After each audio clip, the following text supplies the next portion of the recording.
उधर आसमां से किसी ने पुकारा, कहा बादलों से जुड़ो। इधर से जमीन ने किया एक इशारा, उड़ो और ऊंचे उड़ो। इरादों की टोली लिए साथ में, उजाले रचाने चली, न देश बनाने चली।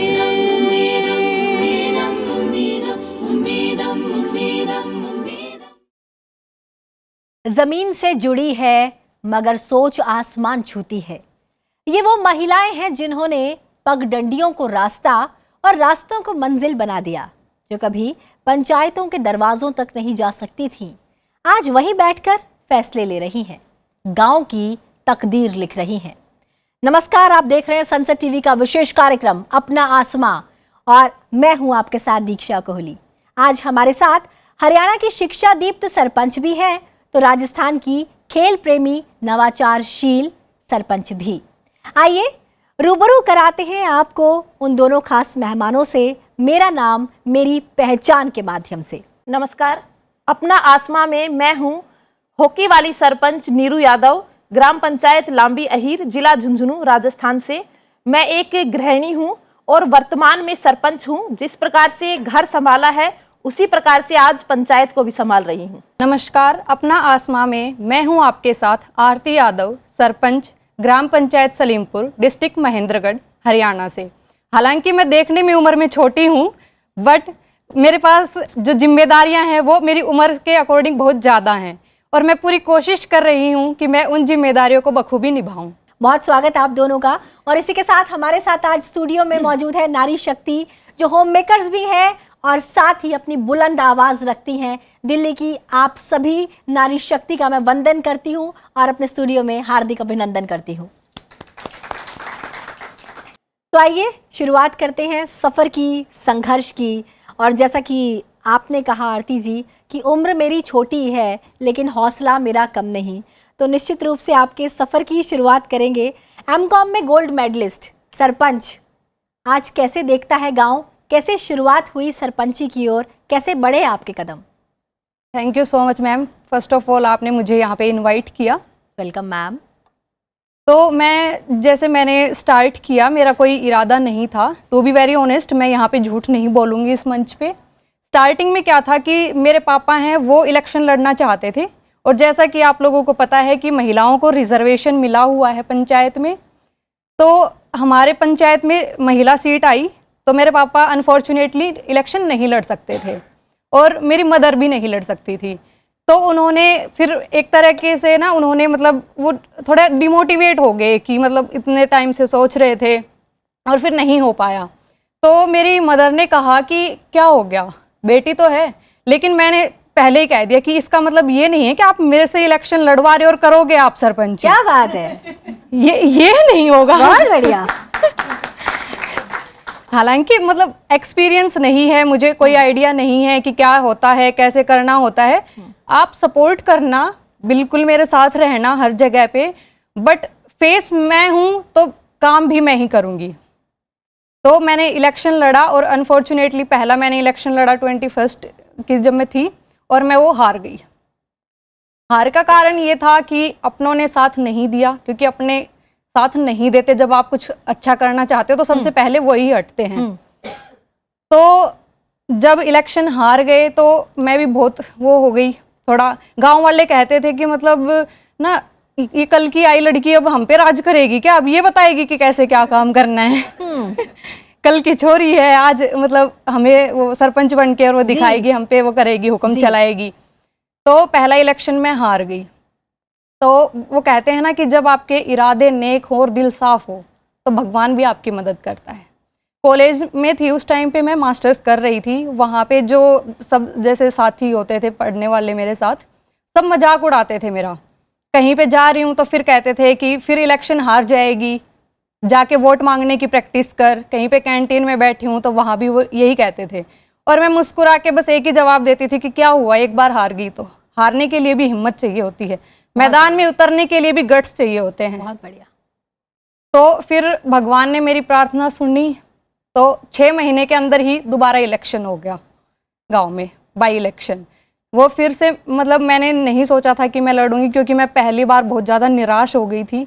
लोगों के ताने सुन सुन के भी मुझे बहुत निराशा हुई कि मैंने एक अच्छी सोच रखी कि मैं गांव में कुछ बदलाव लेके आऊं, भगवान ने मुझे चुना है इस चीज़ के लिए। तो पर मेरी मदर ने और मेरे फादर ने बोला कि क्या हो गया, दूसरा मौका मिल रहा है, क्या पता आगे मिले ना मिले, फिर तो 5 साल पे बात गई ना, तो एक बार फिर से कोशिश करके देखते हैं, क्या पता भगवान सुन ही ले। तो दोबारा इलेक्शन लड़ा और भगवान की मेहर हुई कि मैं जीत गई। तो यहाँ से शुरुआत हुई फिर काम करने की। बिल्कुल, और निरंतर काम कर रहे हैं और गांव वालों को दुगने जोश और दुगने गर्व के साथ आपने भरने का मौका दिया जब आप सरपंच बनने के बाद गोल्ड मेडल जीत कर आई। क्योंकि आप सरपंच रही और मुझे लगता है कि 5-6 महीने गुजर चुके थे, आपकी जो पोस्ट ग्रेजुएशन है वो समाप्त हो चुकी थी। जब आपका रिजल्ट आया, आपके हाथ में गोल्ड मेडल आया, तो पूरे गांव ने उसका जश्न मनाया। जी मैम, पूरे गांव वालों को इतना प्राउड फील हो रहा था कि हम लोगों ने जो डिसीजन लिया है वो सही लिया है।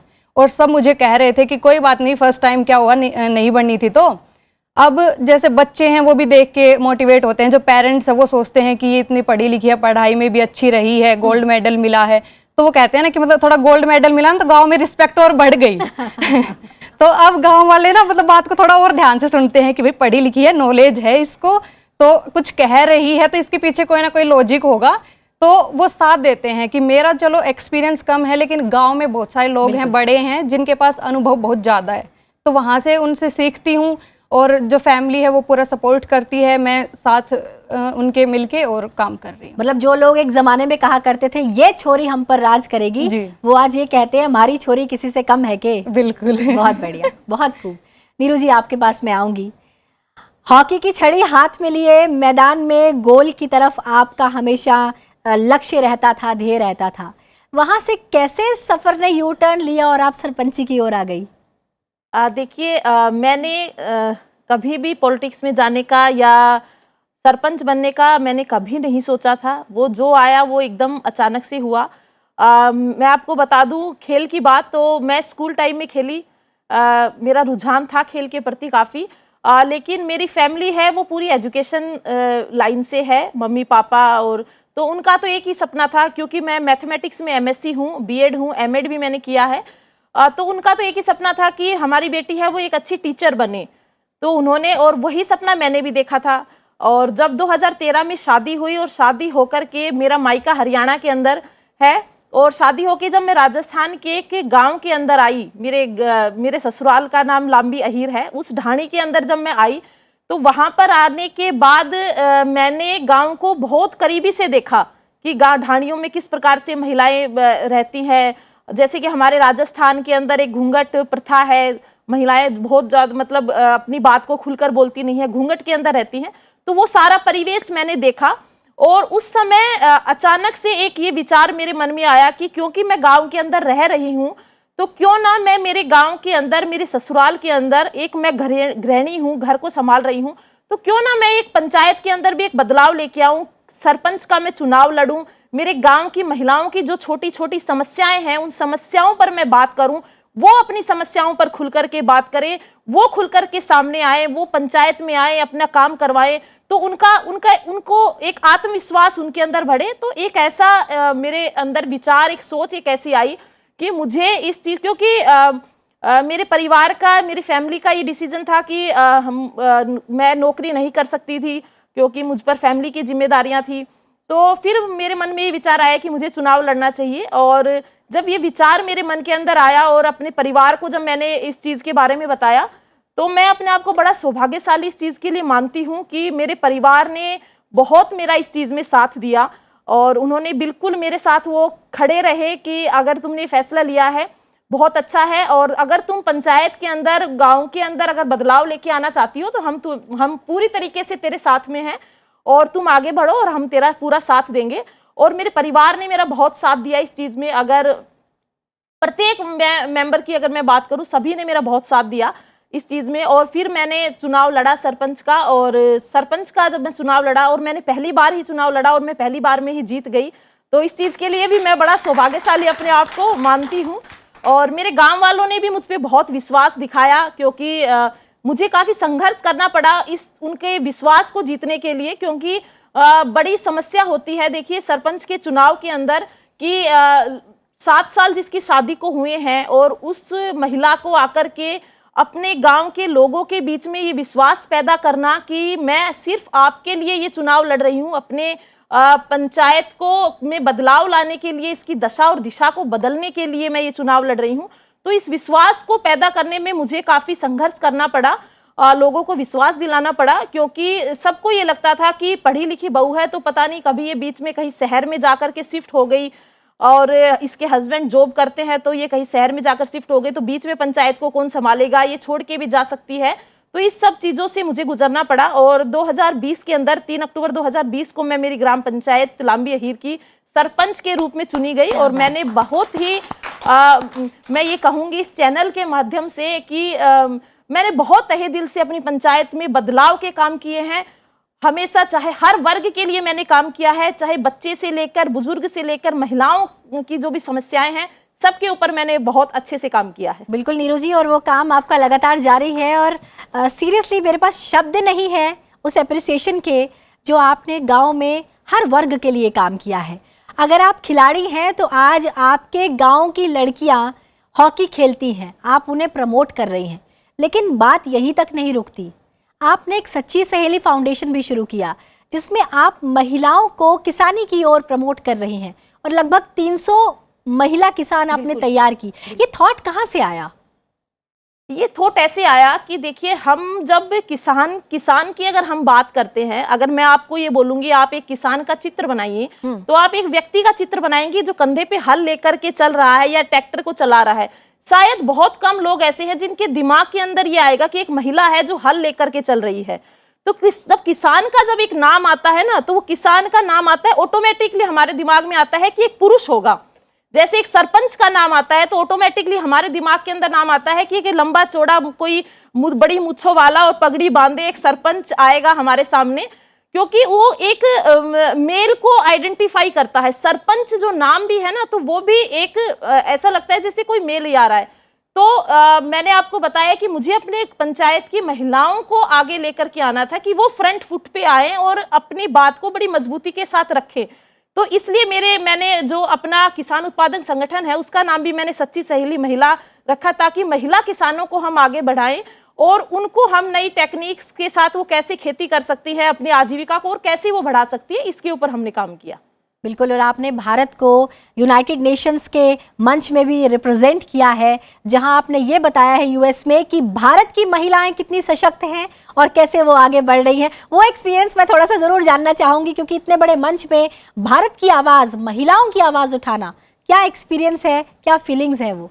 देखिए, उस मंच पे वो कहते हैं कि वो विश्व का सबसे बड़ा मंच है, तो उस मंच तक जाना और ग्रास रूट पे हमारी महिला जनप्रतिनिधि किस प्रकार से काम करती हैं वो बताना वहाँ पे जाके, ये अपने आप में बहुत बड़ी बात है। और इसके लिए मैं सबसे ज़्यादा धन्यवाद जो देती हूँ वो हमारे मिनिस्ट्री ऑफ पंचायती राज को मैं देती हूँ, जो लगातार महिला जो सरपंच है या महिला जनप्रतिनिधि है उनको किस प्रकार से आगे ले जाने के लिए प्लेटफॉर्म दे रहा है, कैसे हमारी महिला सरपंचों को सशक्त करने का हमारा जो मिनिस्ट्री है वो काम कर रही है। चाहे वो 15 अगस्त की बात हो, 15 अगस्त पे लाल किले पे विशिष्ट अतिथि के तौर पर बुलाना हो, तो महिलाओं का नेतृत्व कैसे आगे बढ़े उसके ऊपर बहुत काम किया जा रहा है। बहुत वर्कशॉप्स की जा रही हैं ताकि महिलाएं खुद नेतृत्व में आगे आएं और अपनी पंचायत को भी में अपने नेतृत्व को डिफाइन करें। और मैं जब उस मंच के ऊपर गई और वहां पर जो प्लेटफॉर्म मुझे मिला और अपने एक्सपीरियंस को मैंने शेयर किया, तो मेरे लिए बहुत अच्छा एक्सपीरियंस रहा, क्योंकि हमारे दिमाग में ये रहता है कि शायद भारत है वो ही एक पुरुष प्रधान समाज है, ऐसा नहीं है। उस मंच पर जाने के बाद हमें पता चला कि भारत नहीं, ये पूरे विश्व के अंदर ही है कि पूरा विश्व ही एक पुरुष प्रधान समाज है और महिलाओं को अपनी जगह बनाने के लिए डबल मेहनत करनी पड़ती है। तो मेरे लिए बहुत अच्छा एक्सपीरियंस रहा। और मेरे साथ साथ बाकी जितने भी लगभग पूरे भारतवर्ष में 2.5 लाख के लगभग ग्राम पंचायतें हैं, तो वहां पर आधी आबादी के अंदर महिला सरपंच हैं। तो उन सभी महिला सरपंचों के लिए एक मोटिवेशन का इसने काम किया है कि जब उन्होंने मुझे देखा कि एक गांव से उठकर एक महिला सरपंच जो है वो यूएन के मंच पर जाकर के अपनी बात को बड़ी प्रखरता के साथ रख रही है, तो हम भी ऐसा काम करें और हम भी आगे आए, तो उनको काफी मोटिवेशन मिला इससे। बहुत खूब मैम, बहुत खूब। आरती, आपके पास आऊंगी। जब एक पढ़ी लिखी बेटी गांव का सुधार करने के लिए कदम आगे बढ़ाती है तो सबसे पहले उसके जहन में क्या होता है? क्या लोग इतने कंफर्टेबल फील करते हैं कि वो आपके पास आकर अपनी बात रख पाएं? क्या जो गांव के बड़े बुजुर्ग हैं वो इतना कंफर्टेबल फील करते हैं कि वो आपसे अपनी प्रॉब्लम्स साझा करें, आपसे सॉल्यूशन मांगे? और पंचायती में कदम रखने के बाद आपके मन में सबसे पहले कौन सा बदलाव आया और आपने क्या किया कि गांव की तस्वीर बदलने के लिए आपने कदम उठाए?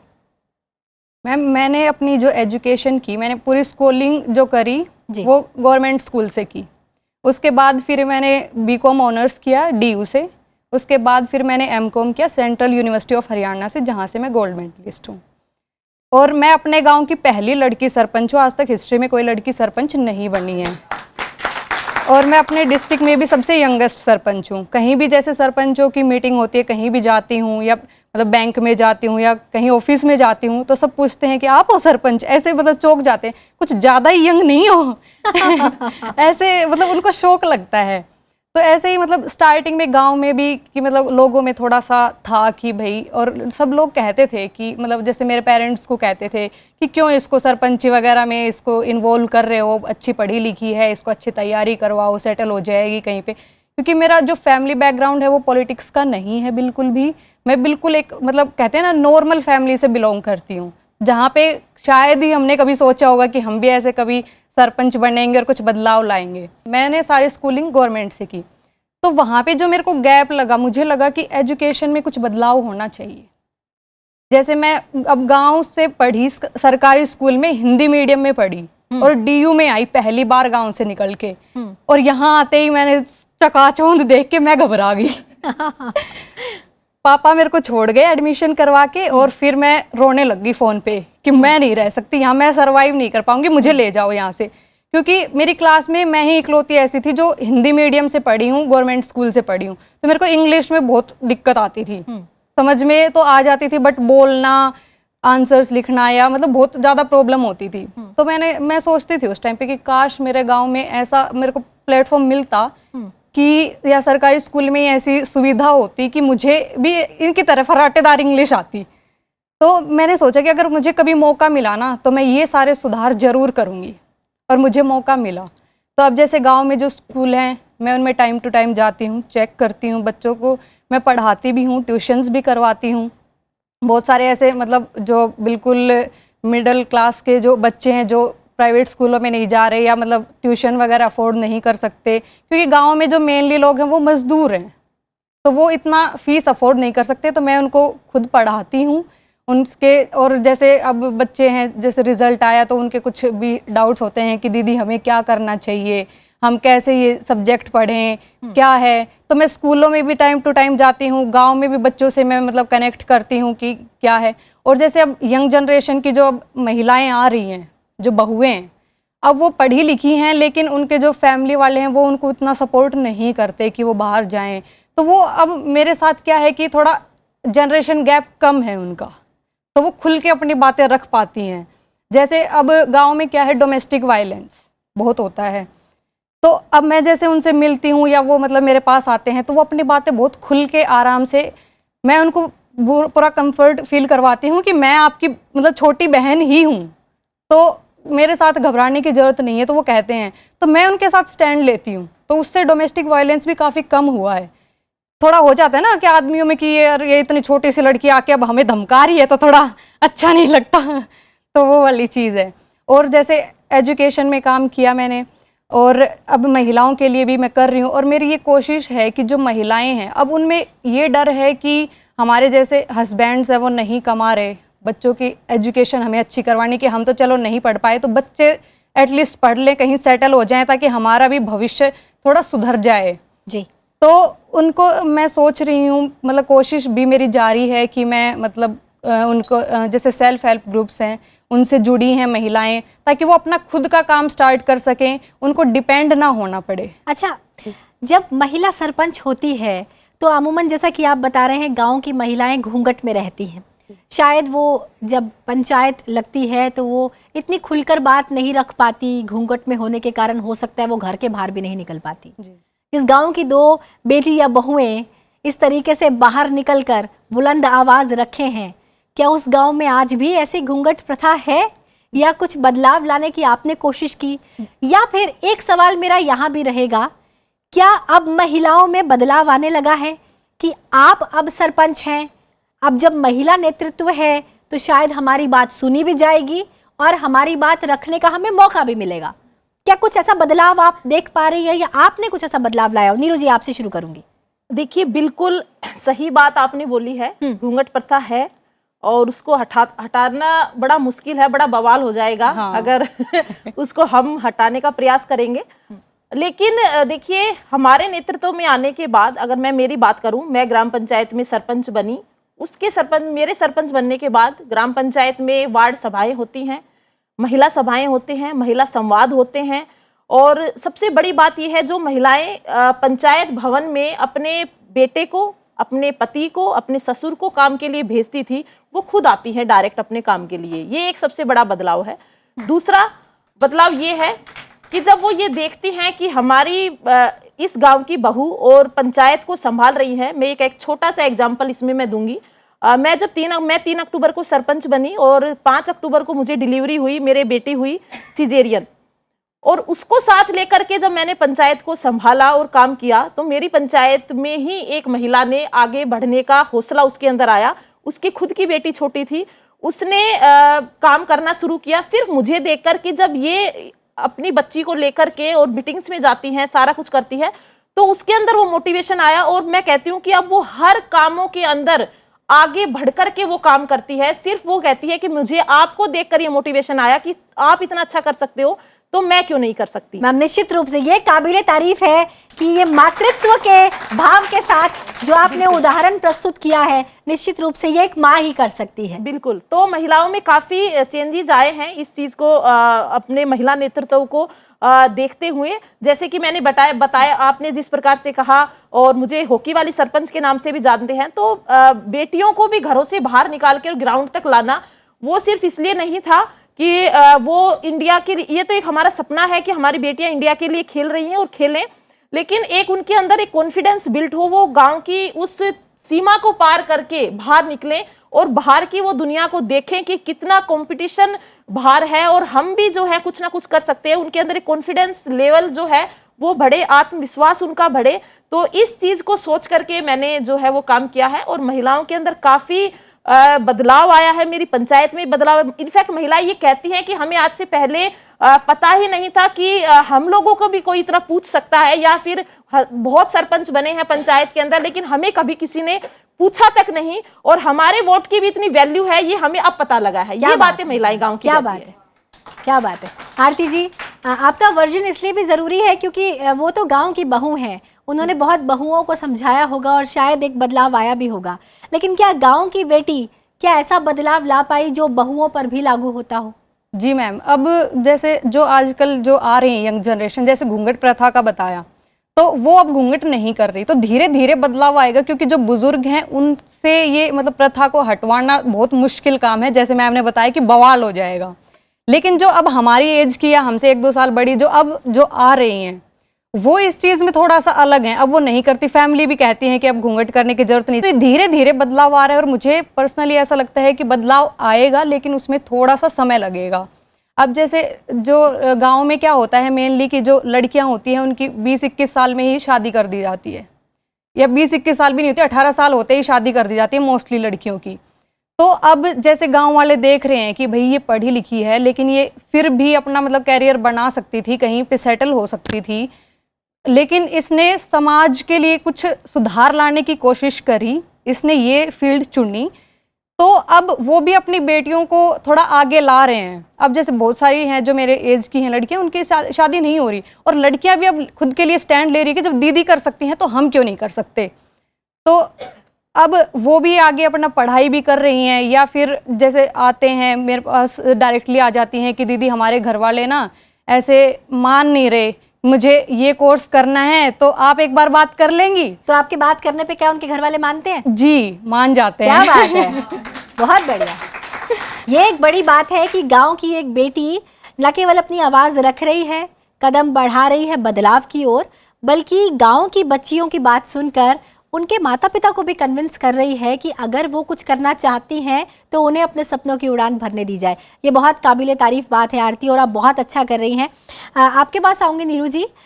जैसा कि हमने बात किया पहले कि आपने महिलाओं को खेती किसानी से जोड़ा, आप उनको आत्मनिर्भर बना रही हैं, स्वावलंबी बना रही हैं, लेकिन इसके साथ साथ आप खेल के मैदान तक भी बच्चियों को पहुंचा रही हैं और अपने एक ओलंपिक टीम तैयार की है गांव के स्तर पर, और वो बच्चियां बहुत अच्छा कर रही हैं। ये जहन में कैसे आया कि गांव के स्तर पर हम एक ओलंपिक टीम तैयार करें और फिर उनको खेल के मैदान से आप ऊंचाइयों की ओर लेकर जाएं? देखिए, मैंने पहले भी आपको बताया था कि मेरी फैमिली एजुकेशन फील्ड से थी, तो उन्होंने खेल के उसमें मुझे सपोर्ट नहीं किया। और खेलने की बात भी करते थे तो मम्मी पापा मना ही कर देते थे कि नहीं, खेलना वेलना कुछ नहीं है, आपको ये करना है और उसके बाद एजुकेशन लाइन में ही जाना है, कुछ नहीं रखा ही चीज़ों में। मैं सरपंच बनी और जब तो मेरे मन में एक ही टीस थी कि जो बच्चियां खेलना चाहती हैं उन्हें प्लेटफॉर्म मिलना चाहिए। और फिर मैंने अपनी पंचायत में मेरे सामने आया कि कुछ बच्चियां जो स्कूल टाइम में हॉकी खेली थी और उसके बाद उनको क्योंकि एक प्लेटफॉर्म नहीं मिला, कोई सपोर्ट सिस्टम नहीं मिला, इसकी वजह से उन्होंने खेलना बंद कर दिया। तो फिर मैंने उन बच्चियों को उनके घर घर जा कर के उनसे बात की, उनसे मिली मैं, और फिर उन्होंने रखा कि हाँ हम लोग भाभी जी हम खेले थे और हमारी अब भी इच्छा है, हम खेलना चाहते हैं, बट हमारे पास साधन नहीं है कुछ भी। तो फिर मैं बताती हूँ, जो सरपंच को मानदेय मिलता है, वो मेरा जो 2 साल का मानदेय था वो मैंने उनके लिए डोनेट कर दिया कि जो मुझे मिलता है वो मैं आप लोगों के लिए आपको डोनेट करती हूँ। फिर हमने शुरुआत की उनके लिए, पूरा गोलची किट लेके आए, हॉकी स्टिक्स लेके आए और फिर उनको तैयारी करवाना शुरू किया हमने। और कुछ हमारे जो नोन हैं जो उनको बताया कि भाई मेरा ये इनिशिएटिव है, तो उन्होंने भी सपोर्ट किया। क्या आप भी उनके साथ खेलती हैं? हाँ, मैं भी उनके साथ खेलती हूँ। फिर हमने एक कोच रखा ताकि उनकी जो प्रैक्टिस है वो, पहले बड़ी समस्या आई मेरे सामने क्योंकि मेरे कोई ग्राउंड नहीं था मेरी पंचायत के अंदर, तो हम लोग प्रैक्टिस करते। फिर हम लोग 7 किलोमीटर राजस्थान में ग्रामीण ओलंपिक खेल हुए, तो उनको प्रैक्टिस करवाने के लिए मैं 7 किलोमीटर दूर अपनी पंचायत से एक प्राइवेट कॉलेज का ग्राउंड था, वहाँ उनको मैं लेके जाती दोनों टाइम। और उसके बाद वो खेली, वो ब्लॉक लेवल पे खेली, हमारी पंचायत की जो टीम थी वहाँ से जीती। फिर वो डिस्ट्रिक्ट लेवल पे खेली।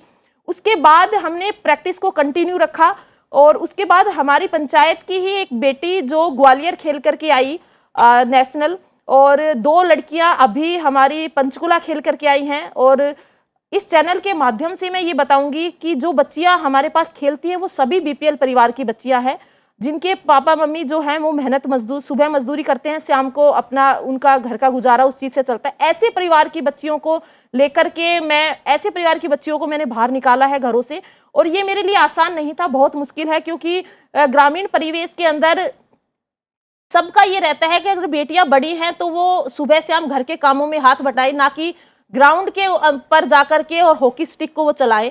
तो ये मानसिकता एक लेवल पे आप घर वालों को मना लेते हो, लेकिन उसके जो चाचा ताऊ हैं या अड़ोसी पड़ोसी हैं उनको बड़ी तकलीफ हो जाती है कि क्या करेंगी भाई, कुछ दिन खेलेगी, करनी तो लास्ट में शादी ही है।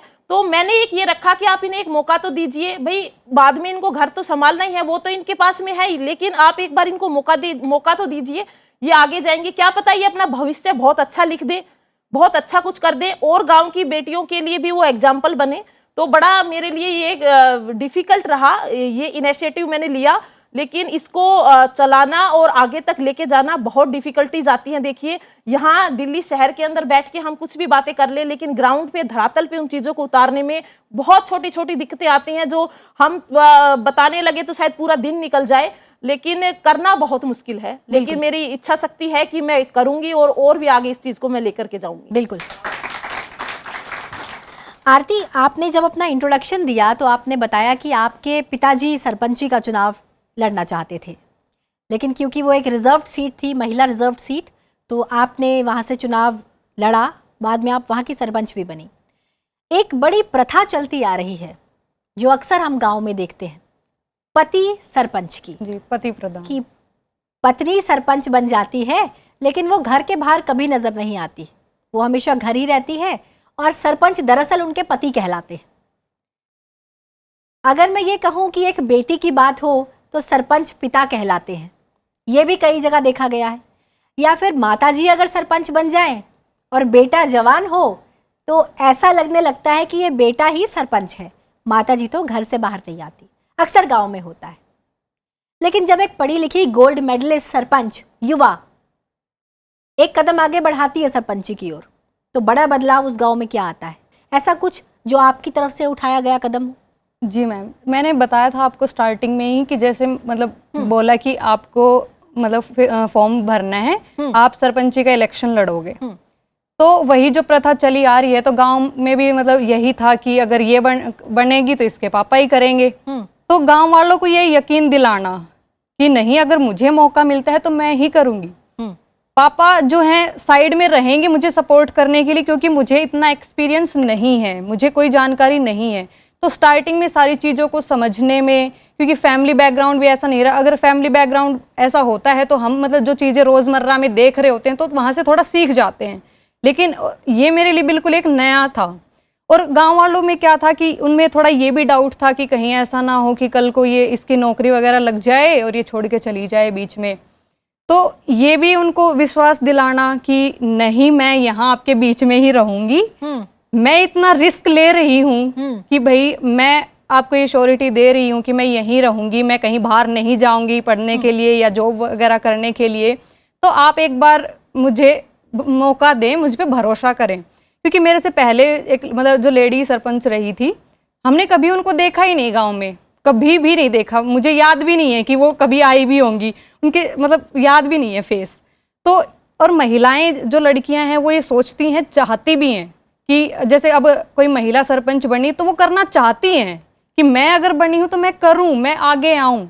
लेकिन वो उस मतलब अपने पति को या पिता को या उनका जो बेटा है, जैसा आप बता रहे हो, तो वो उनके सामने खड़ी नहीं हो पाती, स्टैंड नहीं ले पाती। क्योंकि उनका क्या होता है कि भाई मैं अर्निंग हूँ, सारा खर्चा मैंने लगाया, मैंने ये किया है तो सब कुछ मैं ही करूँ। क्योंकि मुझे मौका नहीं मिल पाया, रिजर्व सीट थी, तो मैंने ये पहले ही बोल दिया कि मैं तभी लड़ूंगी अगर ऐसा करना है कि आपको ही करना है। मैं अंदर बिठा दिया, ऐसा नहीं चलेगा। तो पापा ने बोला कि हाँ तू ही करना, ऐसे कोई दिक्कत नहीं है। तो फिर सपोर्ट किया, फैमिली ने भी सपोर्ट किया और फिर इलेक्शन लड़ा। अच्छा आरती, एक छोटा सा सवाल ये है, कॉमर्स में गोल्ड मेडलिस्ट, आप कुछ भी कर सकते थे, आपके लिए तो ये पूरा आसमान खुला था, आपकी चॉइसेस कुछ और भी हो सकती थी, सरपंच ही क्यों? स्टार्टिंग से ही मेरा मतलब बचपन से ही रहा है कि मुझे फील्ड में काम करना है, सोशल वर्क करना है। जैसे स्टार्टिंग में मेरा जो रुझान था या मेरा इंटरेस्ट कह लो वो सिविल सर्विसेज में था कि वो लोगों के लिए कुछ कर रहे हैं, बदलाव ला रहे हैं, चाहे वो शिक्षा के क्षेत्र में हो या वुमेन एम्पावरमेंट को लेके हो या फिर जो बेसिक नेसेसिटीज़ हैं वो प्रोवाइड करना हो। हर फील्ड में वो बहुत कुछ करते हैं। तो मुझे मौका मिला कि मुझे गांव में बहुत सारे बदलाव, जैसे मैं स्कूल में जाती थी तो रास्ते उस टाइम पे कच्चे होते थे, पानी भर जाता था, तो हमें बहुत दिक्कत होती थी। साइकिल चला के लेके जाते थे और बहुत कोसते थे कि कौन है यहाँ का सरपंच कि कुछ कर ही नहीं रहा, यहाँ इतना पानी भरा हुआ है। तो मतलब ऐसा लगता था कि ना शिकायत करे कि हमें, मैं मतलब पर्सनली जैसे फ्रेंड्स वगैरह होते थे उनको मैं कहती थी कि इसकी जगह अगर मैं हूँ ना तो ये हालत तो ना हो, बेटर मतलब इंफ्रा हो कि एटलीस्ट सुविधाएं तो हो। स्कूल में भी जाते हैं तो भी कि मतलब टीचर आ रहे हैं, क्लास नहीं ले रहे, गवर्नमेंट आपको सैलरी देती है, आपको सारी चीजें मिल रही हैं, तो आप बच्चों के भविष्य के साथ कैसे खेल सकते हो। तो उस टाइम पे भी जो मतलब मेरे फादर थे वो टाइम टू टाइम जाते रहते थे, अगर टीचर क्लास नहीं लेते थे तो वो आते थे। तो मतलब मेरा स्टार्टिंग से ही ये था इंटरेस्ट कि मुझे कुछ बदलाव लेके आना है। और फिर मुझे ये सरपंच बनने का मौका मिला तो फिर मैंने जैसे थोड़ा सोचा, क्योंकि एक बार मतलब ऐसे बताया तो मेरे लिए भी थोड़ी शॉकिंग न्यूज़ थी ना वो, कि मुझे करना है, कैसे करूंगी, मुझे तो कुछ पता ही नहीं है कैसे क्या होता है आगे, ये तो 5 साल की बात है, आगे उसके क्या करूंगी मैं, अच्छा पढ़ के मैं अच्छी जॉब भी लग सकती हूँ, कहीं अच्छी जगह सेटल हो सकती हूँ, ये सारे ख्याल मेरे मन में आए। लेकिन जन सेवा का भाव सदा रहा और आप उसी के साथ, उसी भाव के साथ आप आगे बढ़ी और आप सरपंच बनी और निश्चित रूप से आप गांव के लिए अच्छा काम भी कर रही हैं और यूं ही करती रहेंगी। नीरू मैम, आपके पास आ रही हूँ। कुछ स्कीम्स, कुछ कैंपेन्स जो आपने शुरू किए बड़े रोचक हैं, जैसे बर्तन स्कीम या माई फ्रेंड माई ट्री, ये स्कीम कैसे जहन में आए? देखिए, ये स्कीम्स इसलिए आए क्योंकि भारत की 70% आबादी वो गांव में रहती है, और जब हमारे गांव साफ सुथरे और स्वच्छ होंगे तो हमारा पूरा देश साफ सुथरा और स्वच्छ रहेगा। तो हमें ये पहल कहीं ना कहीं से तो शुरू करनी ही चाहिए। तो मैंने बर्तन बैंक का एक नवाचार मैंने मेरी पंचायत में 2022 में किया, और उसको आज पूरे राजस्थान प्रदेश के अंदर लागू किया गया है। उसके लिए मैं राजस्थान सरकार का बहुत धन्यवाद देती हूँ कि मेरे उस नवाचार को पूरे राजस्थान प्रदेश में लागू किया, और बजट भी दिया है उसके लिए स्पेशल इस बार। तो बर्तन बैंक का कॉन्सेप्ट मेरे दिमाग में इसलिए आया था क्योंकि हम अक्सर देखते हैं कि गांव में कोई भी छोटे छोटे प्रोग्राम्स होते हैं तो हम जो प्लास्टिक है उसका इतनी ज़्यादा मात्रा में प्रयोग करते हैं, बहुत ज़्यादा, जो ना तो हमारे एनवायरनमेंट के लिए अच्छा है, ना ही हमारे गोवंश के लिए अच्छा है। वो खेतों में उड़ता रहता है, अगर उसको जलाते भी हैं तो भी पोल्यूशन बहुत ज़्यादा होता है। तो फिर एक ये कॉन्सेप्ट मेरे दिमाग के अंदर आया था कि क्यों ना हम ये शुरुआत करें कि हम गाँव में जो जो छोटे छोटे कार्यक्रम होते हैं एक बर्तन बैंक गाँव में बनाया जाए, और उस कार्यक्रम में उस बर्तन बैंक से बर्तन ले जा करके और फिर हम अपने कार्यक्रम करें, ताकि वो शुद्धता भी बनी रहे, अच्छा भी लगे, पारंपरिक भी लगे और एनवायरनमेंट के लिए भी अच्छा हो। तो ये एक विचार मेरे अंदर आया क्योंकि मैं बड़ी पर्यावरण प्रेमी हूँ, और उसके ये नवाचार जब हमने किया, गांव वालों को हमने मोटिवेट किया। देखिए, कोई भी चीज करने के लिए, जैसे कि अभी बदलाव की बात हो रही थी कि बदलाव बहुत जल्दी नहीं आता, कभी नहीं आता कि हमने एक चुटकी बजाई और चीजें बदल गई। बदलाव आने में पीढ़ियां निकल जाती हैं, लेकिन हमें एक शुरुआत तो करनी पड़ेगी। बहुत बढ़िया। वो शुरुआत एक एक कदम जब हम चलेंगे तभी जाकर के हम अपनी मंजिल तक पहुंच सकते हैं। तो वो एक कदम उठाने की जरूरत होती है। तो ये बर्तन बैंक का कॉन्सेप्ट सिर्फ इसीलिए था कि हमारी पंचायत के अंदर जो है प्लास्टिक वेस्ट जनरेट ना हो। यूएनओ भी जो है इस चीज पे काम कर रहा है कि हम कैसे अपने देश को, अपने गाँव को, अपने समाज को प्लास्टिक फ्री हम कैसे करें। तो ये उस चीज को लेकर के ये मेरा नवाचार था। दूसरा, मैंने कहा आज हमारे पास इतना ज्यादा पर्यावरण, इस समय अगर हम बात करें तो टेम्परेचर इतना हाई है कि हम अंधाधुंध जो है आगे बढ़ने के लिए हम अपनी प्रकृति का दोहन नहीं कर रहे हैं, हम शोषण कर रहे हैं, मैं ये कहूंगी। मतलब अंधाधुंध पेड़ों को हम काट रहे हैं, सब चीजें। तो ये कॉन्सेप्ट आया मेरे दिमाग के अंदर, मेरा पेड़ मेरा दोस्त। हमने अपने पूरे ब्लॉक में जितने भी गवर्नमेंट स्कूल्स हैं वहां पे हमने सभी बच्चों को, मैंने जैसा कि आपको बताया कि मैं बच्चों, महिलाओं और बड़ों सभी को साथ में लेकर के चलती हूं और काम को करती हूं। तो मैंने ये एक हमारा स्लोगन था, मेरा पेड़ मेरा दोस्त, और सभी स्कूल के बच्चों को हमने पौधे वितरित किए। 21,000 पौधे हमने दिए उनको, और उनसे कहा कि आप इन पौधों को लगाइए और इसको अपना दोस्त बनाइए, इनके साथ सेल्फी लीजिए, इनको हक कीजिए और इनको पालिए। देखिए, बच्चे जब किसी चीज के साथ जुड़ते हैं तो वो उस चीज को बहुत शिद्दत के साथ में करते हैं, उनका एक इमोशनल अटैचमेंट उसके साथ होता है। तो ये स्कीम एक मैंने चलाई ताकि हमारा जो पर्यावरण है वो साफ सुथरा और अच्छा रहे। और इसके साथ साथ ही मेरी पंचायत के अंदर 350 बीघा जमीन जो अतिक्रमण युक्त थी, अतिक्रमण थी जिसपे था, वो अतिक्रमण हटा करके और उसको पूरे तारबंदी के साथ करके के उसमें हमने गांव वालों के सहयोग के साथ मिल करके और 11,000 पौधे हमने वहां पर भी लगाए, ताकि हमारा पर्यावरण एकदम हरा भरा, मेरा गांव साफ सुथरा और हरा भरा रहे। मैम, जब एक पेड़ माँ के नाम होगा और जब पेड़ हमारे दोस्त होंगे, तो मुझे लगता है निश्चित रूप से जब एक कदम हम सब प्रकृति की ओर बढ़ाएंगे तो अगला जो आने वाला कल है, जो आने वाली पीढ़ियां हैं, उन्हें हम कोई समस्या तो नहीं छोड़ के जाएंगे, क्योंकि ये प्रकृति भी हरी भरी होगी और खुशहाली हर ओर होगी। तो जैसा कि आपने भी कई इनिशिएटिव्स लिए और आरती तो इनिशिएटिव ले ही रही हैं, क्योंकि पढ़ी लिखी हैं, लोगों को शिक्षा के साथ जोड़ रही हैं, बदलाव लेकर आ रही हैं और एक नई उम्मीद बनकर आ रही हैं। तो ये जो 2 उम्मीदें हैं, और उस राज्य में जहाँ हम कहते हैं कि राजस्थान और हरियाणा में जहाँ की बेटियाँ, जहाँ की बहुओं की आवाज़ बुलंद नहीं है, ये वहीं के 2 उदाहरण हैं जहाँ की बेटी, जहाँ की बहू अपनी आवाज़ बुलंद कर रही है। और मुझे लगता है कि हमारे स्टूडियो में मौजूद ये जो नारी शक्ति है, इनके कई सवाल होंगे जो आपसे कुछ पूछना चाहती होंगी। बढ़ते हैं सेगमेंट की ओर जिसका नाम है आपके सवाल। मेरा नाम राजेश्री है, मैं अभी दिल्ली में रहती हूँ। वैसे मैं मध्य प्रदेश से हूँ, और जब पहला पंचायती राज जब आया था, 73rd अमेंडमेंट हुआ था कॉन्स्टिट्यूशन में, तब रिजर्वेशन मिला और आप लोग भी उसी वजह से आए। तो उसमें मैं ट्रेनर रही हूँ, तो मेरा इस काम से गहरा जुड़ाव रहा है तब से लेकर लगभग 30 साल होने पे आए। तो मेरा ये सवाल था कि आरती, आप तो इतने यंग हैं और आपने खुद भी गवर्नमेंट स्कूल में पढ़ाई की, तो एजुकेशन में और किस तरह के आपको चुनौतियां आ रही है? और दूसरा एक सवाल था कि आंगनबाड़ी जो होती है वो पंचायत के अंतर्गत ही आती है, तो हमारे 0 से लेकर 2 इयर्स का जो बच्चे का डेवलपमेंट होता है वो सबसे महत्वपूर्ण होता है। मतलब अगर हम कैसे बाद में वयस्क बनेंगे, कैसे इंसान बनेंगे और किस तरह का बर्ताव करेंगे, किस तरह की सोच होगी, वो सब हमारा उस टाइम पे काफ़ी हद तक निर्धारित हो जाता है।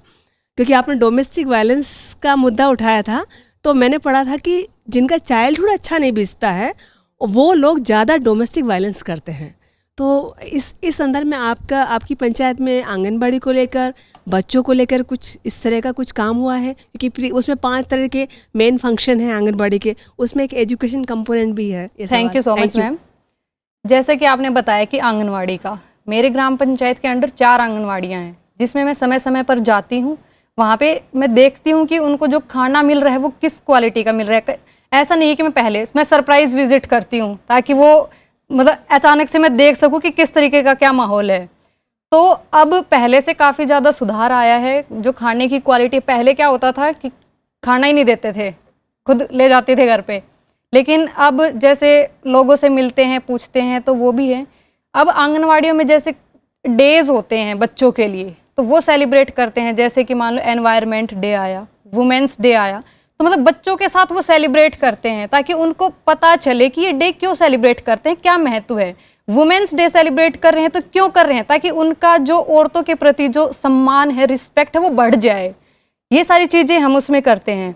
और जैसे एजुकेशन में अब जैसे बाल सभाएं करवाते हैं, बच्चों से कविताएं सुनते हैं, कहानियाँ सुनते हैं, उनको सिखाई जाती हैं ताकि उनका जो चाइल्डहुड है उसमें ही उनका इस तरीके से डेवलपमेंट हो कि, क्योंकि बच्चे हैं वो भविष्य हैं।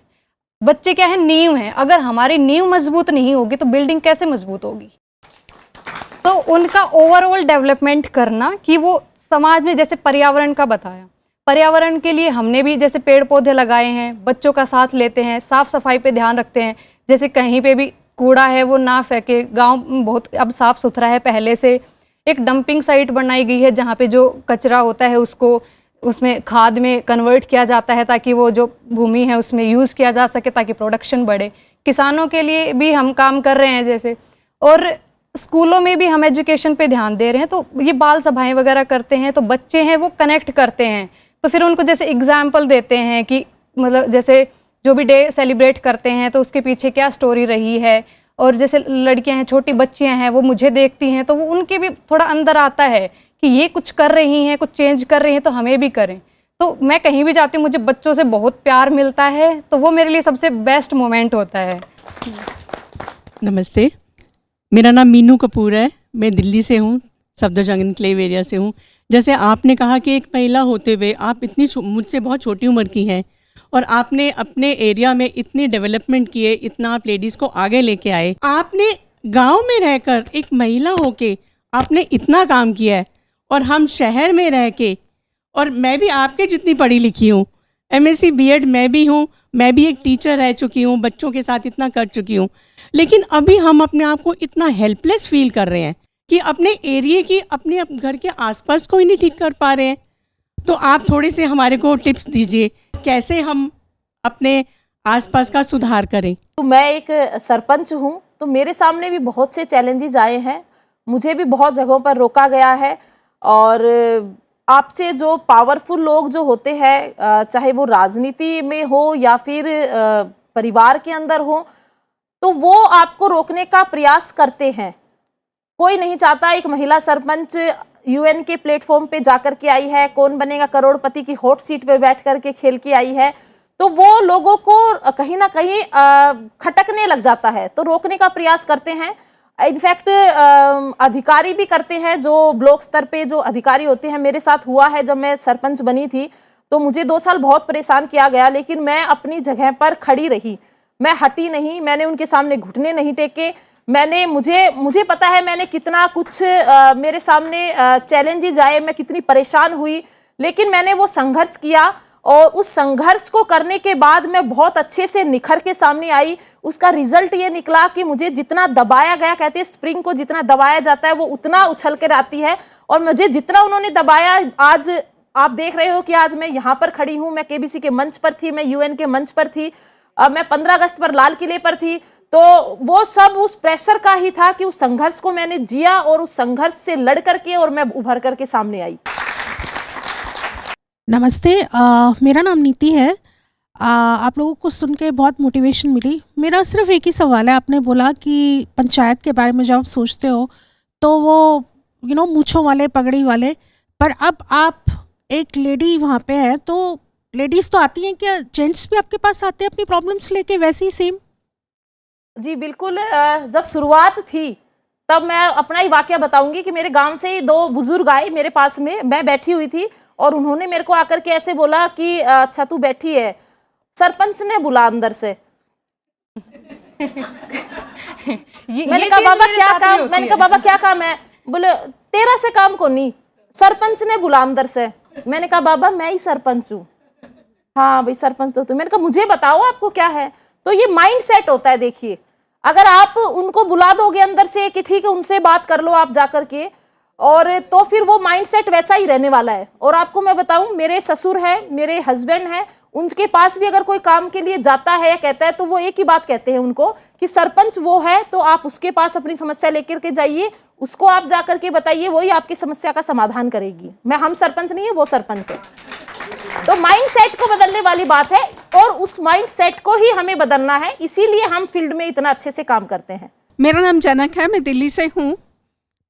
मेरा सवाल आपसे ये है कि जैसे आप आंगनबाड़ी वगैरह में जाते हैं, बताते हैं, तो क्या आप बच्चों को ये सब सिखाते हैं कि बच्चे अपने पेरेंट्स को जाके कहें कि भाई जगह जगह थूके नहीं और गंदगी नहीं फैलाएं, अपना एनवायरनमेंट वो ठीक रखें, ये सब चीज़ें जहाँ बच्चों को ये समझाते हैं क्या कि घर में जो हमारा गीला कचरा होता है उसको अलग रखना है और ड्राई को अलग रखना है, ये सब चीज़ें आप लोग बताते हैं बच्चों को? जी मैम, बताते हैं। अब जैसे बच्चे हैं ना, बच्चों को चीज़ें सिखा रहे हैं और बच्चे हैं ना एक बहुत बड़ा बदलाव ला सकते हैं, क्योंकि जब बच्चे बड़ों को जब बताते हैं ना ये सारी चीज़ें कि आप जैसे आपने बताया कि बीड़ी मत पियो, सिगरेट मत पियो बच्चों के सामने, तो मतलब पेरेंट्स भी सोचते हैं कि कल को यही बच्चे जो देख रहे हैं फिर ये बड़े होके जब ये पियेंगे तो फिर हम इनको कैसे मना करेंगे, है ना। और जैसे अब पानी का वेस्टेज का मैं बताती हूँ, पानी का वेस्टेज गांव में बहुत होता है कि जैसे औरतें हैं या मतलब जो भी हैं वो काम करने लग गई, नल है वो खुला चल रहा है, तो अब जैसे बच्चों को हम ये चीज़ें सिखाएं कि पानी का नल है वो आप बंद करें, या अपने जैसे घर पे घर वाले भूल गए तो आप उनको बोलो कि पानी कितना ज़्यादा महत्वपूर्ण है हमारे लिए आज के टाइम पे, जल है तो कल है। तो और जैसे साफ सफाई का भी, अब बच्चों का क्या है कि जैसे कुछ भी खाया रैपर इधर उधर फेंक दिए तो बच्चे वो चीज़ नहीं करेंगे, तो जब बच्चे ये चीज़ें अपने अंदर ढाल लेंगे ना तो वो फिर घर में भी इस चीज़ों को देखेंगे, स्कूल में भी देखेंगे, तो वो एक बेहतर समाज का निर्माण करेंगे। तो ये सारी चीज़ें हम फोकस करते हैं कि बच्चों को, वो मैंने बताया ना कि जैसे नींव है वो हमारी, तो वहाँ से बच्चों में डालना, उनको सिखाना ईजी होता है, बड़ों को सिखाना मुश्किल होता है। जी मैम। नमस्कार, मैं रितु शर्मा वसंत कुंज दिल्ली से हूँ। आप लोगों को देख के इतना ज़्यादा इंस्पिरेशन और मोटिवेशन हो गया है, पर मैं आप दोनों से एक चीज़ ये जानना चाहती हूँ कि जो एक महिला है वो घर में ही अगर कुछ अलग करती है तो उसको इतना अपोजिशन वगैरह सहना पड़ता है। आप लोगों ने तो पंचायत और गांव तो और भी मीन्स मुश्किल काम, तो इसके लिए आपको जो ये इनर स्ट्रेंथ, जो ताकत, ये आपको किससे आई है? आपकी फैमिली वैल्यूज़ या ह्यूमन वैल्यूज़ या स्पिरिचुअलिटी, भगवान की कोई ताकत, या आपकी एक अंदर की इनर स्ट्रेंथ? और चौथा, जो दुख सहता है ना इंसान, उसके अंदर जब वो सह के बाहर निकलता है तो एक अलग ताकत आ जाती है, करेज, या वो या चारों बताइएगा और हमें इंस्पायर करिएगा। ये कैसे आप आगे बढ़े इतना? जी बिल्कुल।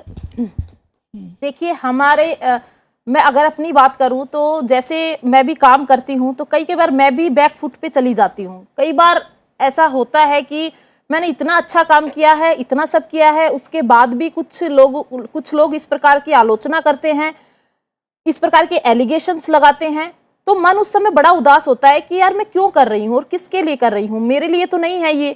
अगर मैंने बताया जैसे मैंने अतिक्रमण हटाया वो, और उसको हटाने के बाद जब मैंने पौधे लगाए तो वो पौधे क्या उसकी छांव के नीचे मैं अकेली नहीं बैठने वाली हूँ, पूरे गांव के लिए है, ये एक सामाजिक काम है। मैंने कुछ रस्तों पे अतिक्रमण थे वो हटा करके आपको मैं बताना चाहूंगी इस मंच के माध्यम से। मेरी पंचायत का एक गांव है कानसिंहपुरा गांव। उस गांव में एक रास्ता है जो उस रास्ते से वो शमशान घाट तक वो रास्ता जाता है और वहां से वो सिर्फ 20 फुट का रास्ता था और वो लोगों ने अतिक्रमण करके खेतों के और उसको सिर्फ 2 फीट का छोड़ा हुआ था। आप ये सोच के देखिए कि 2 फीट पे कोई शमशान घाट तक कैसे मुर्दा को लेकर के जा सकता है। उस गांव की ये पीड़ा थी। 300 साल से वो गांव बसा हुआ है। 300 साल से उस गांव की ये पीड़ा थी कि उनके मुर्दे का कफन फटता हुआ जाता था। कुछ लोगों ने जब मैं वोट मांग रही थी तो उनकी आंखें भर आती थी ये बताते हुए कि इतने सरपंच बने, कभी किसी ने इस चीज पर ध्यान नहीं दिया। बेटा हमारी तेरे से एक ही उम्मीद है, ये रास्ता हमारा खोल देना। और आप मानेंगे नहीं, जब वो रास्ता मैंने खोला तो मैंने इतना विरोध झेला, बहुत से लोगों ने एलिगेशंस भी लगाए और मतलब, लेकिन आज वो रास्ता 20 फीट का है। तो जब ऐसे काम हम करते हैं और बहुत से लोगों की दुआएं जब मिलती हैं और तो फिर एक संतुष्टि मिलती है अपने आप में कि नहीं, मैं अच्छा काम करने के लिए बनी थी। क्योंकि देखिए प्रवृत्ति होती है बहुत से लोगों की, कुछ लोगों की पर जैसे सांप की प्रवृत्ति डसने की होती है तो वो डसे ही गा, चाहे आप उसको दूध भी पिला दो। और कुछ लोगों की प्रवृत्ति होती है अच्छे काम को अप्रिशिएट करने की, अच्छा काम करने की।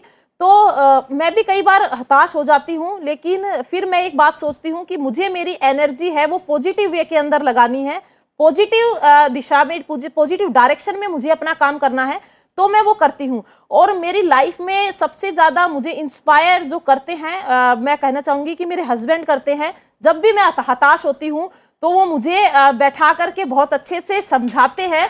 देखिए बहुत अच्छे से पूरे एग्जाम्पल्स के साथ में और बहुत सी ऐसी बातें बताएंगे कि देखो जीवन में जब ऐसा होगा तो तेरे सामने ऐसे रास्ते आएंगे, ऐसी सब चीज़ें होंगी। तो वो मुझे बहुत इंस्पायर करते हैं। नमस्कार, मेरा नाम राजेश्वरी, मैं दिल्ली से हूँ।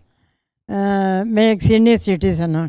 पहली बात तो आप दोनों को मैं आप दोनों बड़े रोल मॉडल लेडीज़ के लिए खासकर। और मेरा सवाल आपसे है कि आप इतने पढ़े लिखे हो, पोस्ट ग्रेजुएट हो, तो आपके फ्रेंड सर्कल में जब उनको पता लगा कि आप गांव में जाके ऐसे काम करने लगे तो वो लोग आपसे कैसे रिएक्ट करते थे?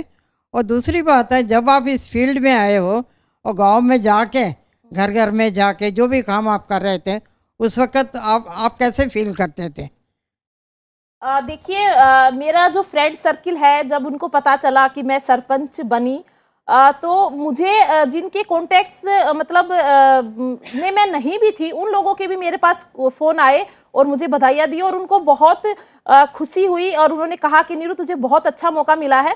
क्योंकि जब मैं हॉस्टल में थी तो मैं आपको बता दूं, मुझे मोस्ट हेल्पफुल गर्ल का अवार्ड मिला था मेरे हॉस्टल में, क्योंकि मैं वो अवार्ड हमारे हॉस्टल में पहली बार ही बना था और वो मुझे ही मिला था कि स्पेशल मेरे लिए बनाया गया था वो, कि आज से पहले कभी नहीं दिया गया। तो उन्होंने कहा तो हॉस्टल टाइम से ही सबकी मदद करती थी बहुत ज़्यादा और तू बहुत सही, मतलब भगवान ने ही तुझे जो है, तूने सोचा नहीं था कभी, बट भगवान ने तुझे इस चीज़ के लिए तुझे मौका दिया है कि तू लोगों की सेवा करे, लोगों की समस्याओं का समाधान तू करे। तो तू बहुत अच्छे से अपना काम करना और बहुत कम लोगों को ये मौका मिलता है। तो वो सब बहुत खुश है, किसी ने भी ऐसा नहीं कहा तू क्या करेगी, क्यों बढ़िया, लेकिन सब ने ऐसा कहा नीरू बहुत अच्छा है। बहुत बड़े बड़े IAS तक सरपंच बनने का सपना देखते हैं कि हम रिटायरमेंट के बाद एक बार गाँव के सरपंच जरूर बने। इनफैक्ट एक उसमें कार्यक्रम में मैं गई थी जहाँ किरण बेदी जी ने भी ये कहा था कि मैं जो है सरपंच जरूर बनना चाहूँ, मुझे मौका मिले तो बहुत अच्छा तुझे मौका मिला है। और दूसरी बात, जब मैं घरों में जाती हूँ, जैसे कि आपने बताया सीनियर सिटीजन का आपने बताया, मैंने अपनी पंचायत के अंदर पंचायत आपके द्वार एक हमने स्कीम चलाई हुई है, जिसमें जितने भी सीनियर सिटीजन्स हैं उनको पेंशन लेने के लिए बाहर नहीं जाना पड़े, घर बैठे उनको पेंशन निकाल के देना, उनके और भी कोई भी सरकारी योजनाओं का जो है उनको घर बैठे हम सुविधा दे, ऐसा हमने अपनी पंचायत में किया हुआ है। तो काफ़ी मुझे बहुत संतुष्टि मिलती है जब मैं लोगों की समस्याओं के समाधान करती हूँ। मुझे लगता है कि मुझे 5 साल का समय मिला है, मैं ज़्यादा से ज़्यादा लोगों की सेवा करूँ, और जब आप अच्छा करते हो तो जाहिर सी बात है भगवान भी आपका साथ देता है।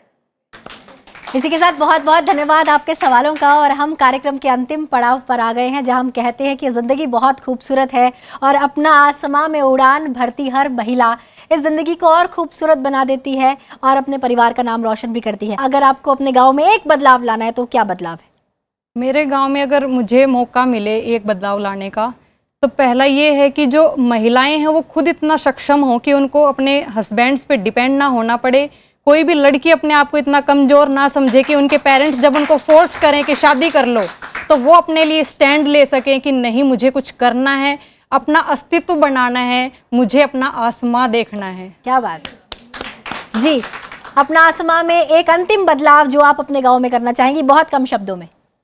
देखिए, मैं मेरे गांव में जो बदलाव लेके आना चाहती हूँ वो ये लेके आना चाहती हूँ कि मेरे गांव के बच्चे, महिलाएं, नौजवान सभी शिक्षा हो, हेल्थ हो, हर क्षेत्र के अंदर बहुत अच्छा करे। महिलाएं हैं वो सशक्त बने, मेरे गांव के जो बच्चे हैं वो आगे बढ़े, अपना अच्छा भविष्य, उज्जवल भविष्य अपना निर्धारित करें, और मेरे गांव के जितने भी बड़े बुजुर्ग हैं वो स्वस्थ रहे, मेरा गांव है वो हरा भरा और क्राइम फ्री रहे। वो क्या बात है। टीवी सेट के उस पार आपको कई महिलाएं सुन रही हैं और आपका एक छोटा सा संदेश जरूर चाहेंगी जिंदगी के नाम, इस प्यारी सी जिंदगी के नाम, एक आपका छोटा सा संदेश।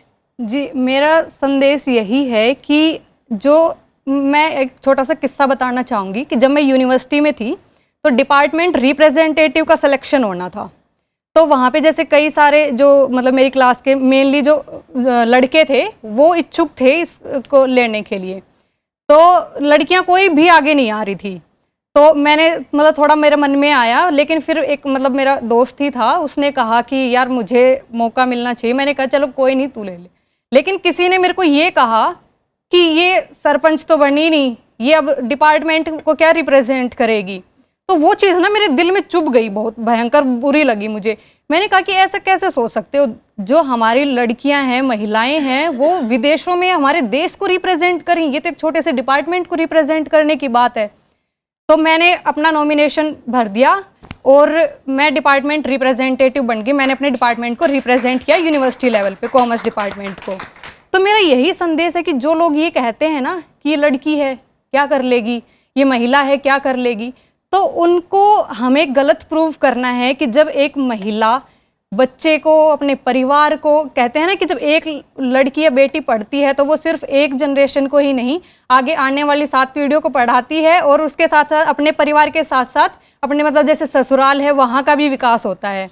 तो महिलाओं को भी मौका मिलना चाहिए। जैसे इलेक्शन में मेरा एक वो था, जो लोगो था कि अब नया बनाओ कोई नया किस्सा, समाज में दो बेटियों को हिस्सा, तो बेटियों को भी हिस्सा मिलना चाहिए। धन्यवाद। देखिए, मैं तो इस चैनल के माध्यम से एक ही संदेश दूंगी मेरी जितनी भी बहनें हैं, महिलाएं हैं, उन सभी को, कि हमें अपने जीवन के अंदर मौके बहुत कम मिलते हैं और मुश्किलें बहुत ज़्यादा मिलती हैं, और जब भी आपको मौका मिले तो उस मौके पर आप खरे उतरिए, आगे बढ़िए, और अपना हक है आपको मांगने से कभी नहीं मिलेगा, उसको छीनने का आप दम रखिए। क्या बात है। तो मैं तो सिर्फ यही कहूंगी कि जब भी कोई भी मौका लाइफ में मिले तो उसको पूरा अपना 100% दीजिए और आगे बढ़िए। मौका मिलता नहीं, मौका लेना पड़ता है, और इसी के साथ आपने ये मौका लिया और आपने कदम बढ़ाया। आप दोनों आज यहाँ आई, आपने अपने सफर को साझा किया, बहुत बहुत धन्यवाद आप दोनों का। आपका भी बहुत बहुत धन्यवाद। और साथ ही आपका भी धन्यवाद, और टीवी सेट के उस पार हर महिला का धन्यवाद जो अपने आप में हर खूबसूरत काम कर रही है और इस पूरे संसार को बहुत खूबसूरती से चला रही है। अंत में मैं यही कहना चाहूँगी, ये महिलाएं सिर्फ चुनाव नहीं जीतती, ये विश्वास जीतती हैं। गांव की गलियों से उठकर ये बदलती हैं सोच, सिस्टम और समाज की। अपना आसमां में सलाम करते हैं इन ज़मीनी शख्सियतों को जिनके पंख किताबों से निकले और उड़ान पंचायतों से आगे तक गई, क्योंकि जब नारी ठान ले तो वो इतिहास नहीं भविष्य लिखती है। इसी बात के साथ अभी के लिए दीजिए इजाजत और बने रहिए सनसेट टीवी के साथ। नमस्कार।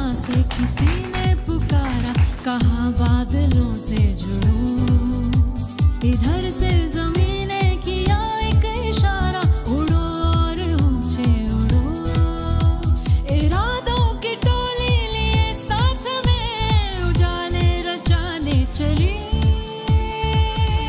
मैं देश बनाने चली।